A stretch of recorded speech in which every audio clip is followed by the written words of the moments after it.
안녕하세요. 맥키네지의 투자클럽입니다. 셀트리온 시장이 이제 코스피가 17개월 만에 지금 최저치 지수로 때로 지금 종가로 마무리했는데요. 그리고 이제 수급상에서도 외국 기관들이 다시 좀 단기적으로 매도세로 지금 돌아온 모습입니다. 자, 이 흐름 어떻게 될지 살펴봐 드리도록 하겠습니다. 자, 미증시가 이제 이번 주에도 11일 날에 물가지수 관련되는 부분 발표를 앞두고 지금 이제 나스닥 선물 같은 경우도 좀 많이 지금 빠져 있는 상황이거든요. 지금 미증시 흐름을 보시게 되면 지금 장전에 지금 뭐 대형주라든지 다우지수 종목들도 대부분 지금 이제 하락세 흐름이고요. 그 다음에 이제 뭐 리비안 같은 경우에도 보면 뭐 급락, 그 다음에 전기차 쪽도 그렇고요. 그 다음에 바이오 섹터에도 보면 상대적으로는 이제 하락 어떤 흐름 폭이 조금 작습니다만 그래도 대부분이 지금 흐름이 그렇게 좋지 못한 어떤 상황입니다. 그래서 이번 주에 이제 앞서서 말씀드렸듯이 11일 날에 있는 이 중요도가 이제 제일 많은 이제 권원 소비자 물가 지수, 이게 이제 뭐 사실은 이제 금리 인상이라든지 긴축에서 가장 중요한 부분이니까 여기에서 이제 어떤 식의 어떤 시장 반응을 보이는가가 이번 주에도 뭐 제일 좀 중요한 어떤 상황일 것이다 이렇게 보여지고요. 그래서 지금 장중에 보시게 되면 장전 미증시 장전에 나스닥 선물 같은 경우도 보시게 되면 지금 이제 2% 넘게 지금 하락 흐름을 보여주고 있다. 개장 전에 이런 어떤 흐름들이 계속 나타나고 있습니다. 그러다 보니까 이제 오늘도 국내에서는 코스피 중심으로 외국 기관들이 매도를 하고 코스닥도 이제 매도를 하고 개인들만 좀 받아주고 있습니다만 큰 흐름들이 지금 나오고 있지 않죠. 그래서 셀트리온 이 관련주들도 한 1%, 2%다 하락세로 이제 마무리를 했습니다. 그래서 뭐 그 최근에 이제 그 와중에도 이제 수급상으로 이제 연기금들이 좀 들어오면서 좀 버티는 모습이었는데요. 또 최근 일주일 사이에는 또 연기금 어떤 기관들의 어떤 매도세가 또 이제 나오고 있는 상황입니다. 셀트리온도. 그래서 국내 이 주식시장의 큰손 연기금은 연기금의 이제 막 가장 큰 게 이제 국민연금이고 국민연금은 뭐 전 세계적으로도 이제 3대 큰 손에 좀 할 만큼 규모가 큰데 좀 안타까운 일은 이 국내 주식의 어떤 비중주를 줄이면서 해외 어떤 부분의 포트폴리오를 늘려가려고 하는 어떤 전략을 하고 있는 데 부분에서 상당히 좀 아쉬운 부분이 있죠. 국내 주식 그 관련되는 부분들을 줄이고 하는 이런 전략들보다는 국내 주식도 충분히 좀 이제 우량주들이 많으니까 매수를 해야 된다 이런 어떤 생각들이 듭니다. 그리고 이제 연기금이 이제 가장 많이 이제 그 올해 사고 있는 종목 중에 하나가 사실은 LG 이제 에너지 솔루션이죠. 요게 이제 뭐 시가총도 크니까 여기에 이제 끊임없이 매수를 지금 해주면서 2,795억 정도 지난달 20일부터 이달 초 상장할 때부터 이제 계속 이제 이 부분에 수급이 좀 들어와 있고요. 그다음 모회사인 LG화학도 순매수를 하는 흐름이었고 대형주에서는 뭐 현대차, 삼성 쪽에 이제 SDS나 SDI 그리고 삼성바이오로직스 같은 경우도 300억대 그리고 셀트리온 같은 경우도 295억으로 이제 삼성바이오로직스하고 수급상으로는 이제 거의 비슷한 수준까지 이제 연기금이 매수를 하고 있는 상황이었죠. 그래서 이제 수급 상황을 이제 이 부분 좀 살펴봐 드리면요. 이 그나마 조금 이제 수급이 4월 말까지 이제 흐름이 하다 5월달 들면서는 연기금에서 이제 지난주에 이어서 한 4거래일 연속 지금 매도를 좀 하고 있는 상태입니다. 그래서 이제 이 부분들이 4월 달부터 5월 달까지 이제 연기금이 매수를 많이 해줬는데 5월 달 들어서는 다시 또 매도의 흐름을 갖고 장기 투자 이제 보험도 이제 이틀 연속 매수했습니다만 지난주부터 좀 혼조세죠. 투신 같은 경우에도 매도세가 이제 들어오다가 이제 매수세가 다시 또 주는 모습, 이런 흐름들이 좀 나오고 있고요. 이제 단기 이제 뭐 정거사들 같은 경우에는 이제 지난주에 이어서 좀 매수하는 흐름이 나왔고요.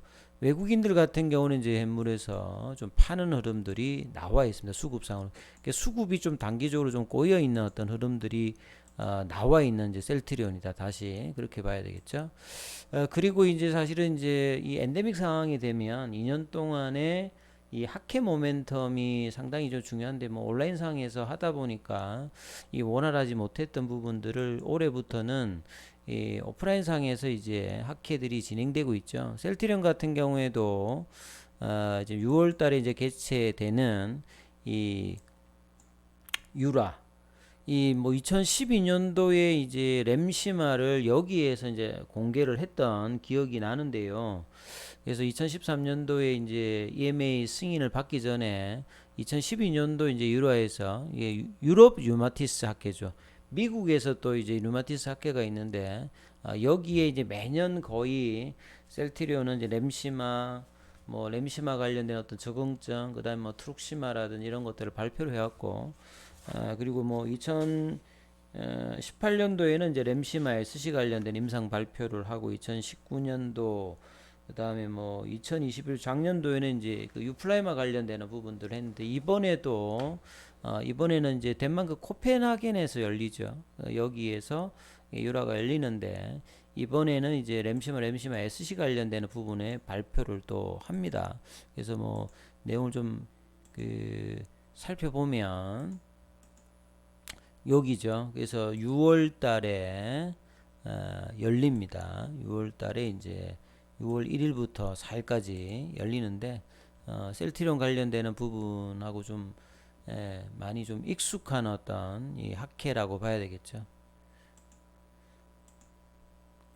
그래서 이제 뭐 그 뒤에 이제 뭐 저기 6월 이제 중순에는 또 셀트리온이 부스까지 설치해서 이 샌디에고에 열리는 이제 바이오 US에도 좀 참석을 해요. 그래서 사실은 이제 이런 컨퍼런스를 통해서 그냥 발표만 하는 게 아니라 이제 어떤 이제 파트너링 어떤 기회를 잡고 미팅을 하고 이런 어떤 이제 매칭이 좀 어떻게 되어지면서 모멘텀으로 보통 이제 작용하는데 지금은 이제 분위기가 시장 상황이 좀 그러다 보니까 전혀 이제 이런 반응들을 하고 있지 않았던 상황이다. 이렇게 좀 보셔야 되겠죠. 그리고 이제 뭐 기사를 보게 되면 주말쯤에 이제 미국에서 좀 나왔던 부분이죠. 워싱턴 포스트라든지 CNN에서 이 백악관에서 사실 이제 미국 같은 경우에도 3월 말 정도에 이제 확진자가 한 3만 명이 안 됐는데요. 최근에 이제 한 일주일 상간에 좀 신규 확진자 수가 지금 2배 이상이 늘어났어요. 그래서 오미크론 관련된 하이 이제 변이가 좀 유행을 하고 있고 이 하반기에 이제 다시 이제 코로나 관련되는 부분이 재확산 우려감이 이제 당국이 이런 발표들이 좀 있었습니다. 이러다 보니까 이 백신이라든지 치료제 관련되는 부분들이 엔데믹 상황에서도 재확산 어떤 우려감에서 진행하는 부분의 어떤 모멘텀이 여전히 뭐 일정 부분 있다 이렇게 봐야 되겠죠. 그래서 셀트리온 같은 경우에도 이 오미크론 관련되는 부분 변이 바이러스 치료제 관련되는 개발뿐만 아니라 이 변이에 특화되어 있는 또 영역이 좀 뛰어나 있는 CTP63 관련되는 부분, 칵테일 흡입제 치료제 관련되는 대규모 임상 관련되는 부분이 이제 진행 중에 그 결과가 하반기에 나올 거니까 여기에 따른 어떤 기대감이 좀 나올 수 있을 거고요. 그래서 이 부분들 모멘텀 그래서 경구형 치료제 관련되는 부분 진행하는 것들도 하반기에 이제 뭐 셀트리온 제약 그 위주로 이제 결과가 나오던 그 시기니까 이런 부분들도 모멘텀으로는 좀 체크를 해봐야 된다 이런 어떤 생각이 좀 들고요.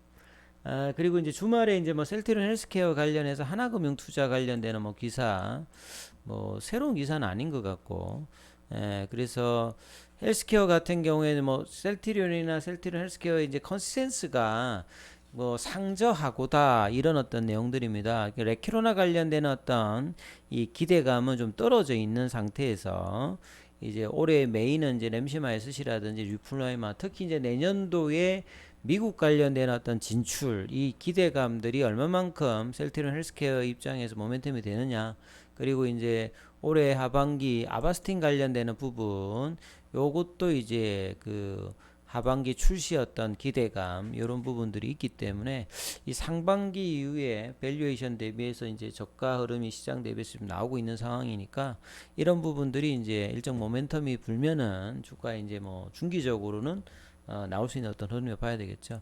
자, 차트를 통해서 한번 살펴봐 드리면요.